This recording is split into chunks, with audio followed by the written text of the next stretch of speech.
Purposely. Your life, God's purpose. Listen at purposely.com. Luke, a 24-day journey to Christmas. We hope you enjoy chapter 16. He also said to his disciples, there was a certain rich man who had a manager. An accusation was made to him that this man was wasting his possessions. He called him and said to him, "What is this that I hear about you? Give an accounting of your management, for you can no longer be manager." The manager said within himself, "What will I do, seeing that my Lord is taking away the management position from me? I don't have strength to dig.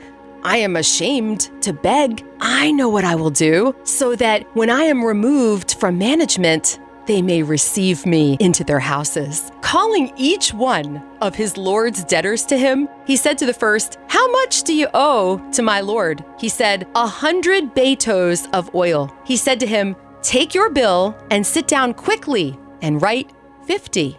Then he said to another, "How much do you owe?" He said, 100 cores of wheat. He said to him, "Take your bill and write 80. His Lord commended the dishonest manager because he had done wisely. For the children of this world are, in their own generation, wiser than the children of the light. I tell you, make for yourselves friends by means of unrighteous mammon, so that when you fail, they may receive you into the eternal tents. He who is faithful in a very little is faithful also in much.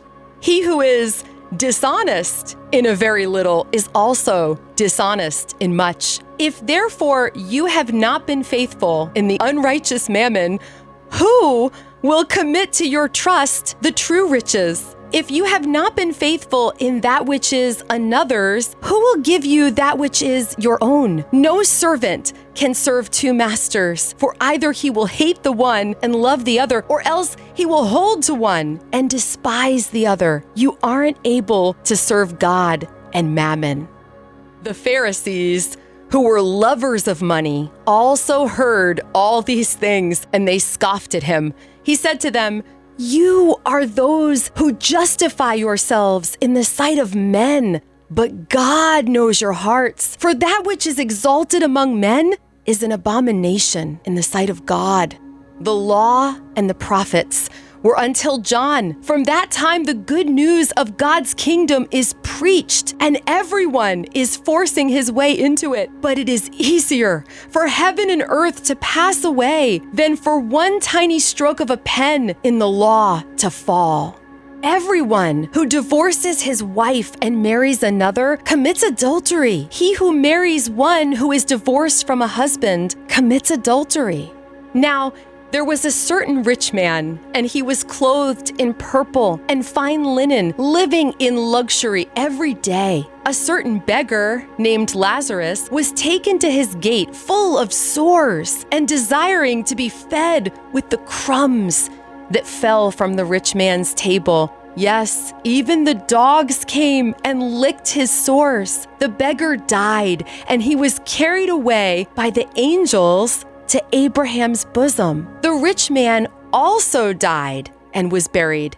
In Hades, he lifted up his eyes, being in torment, and saw Abraham far off and Lazarus at his bosom.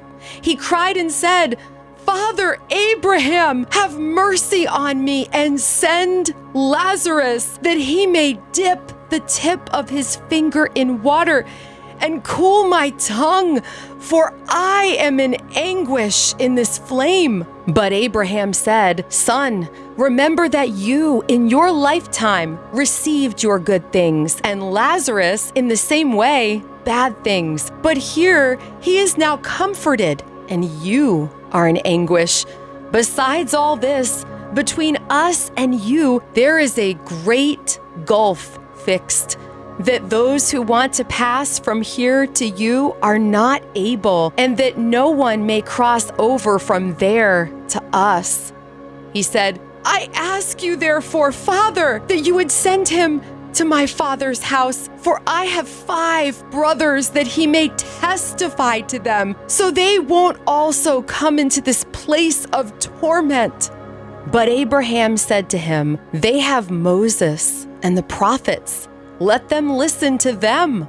He said, "No, Father Abraham, but if one goes to them from the dead, they will repent."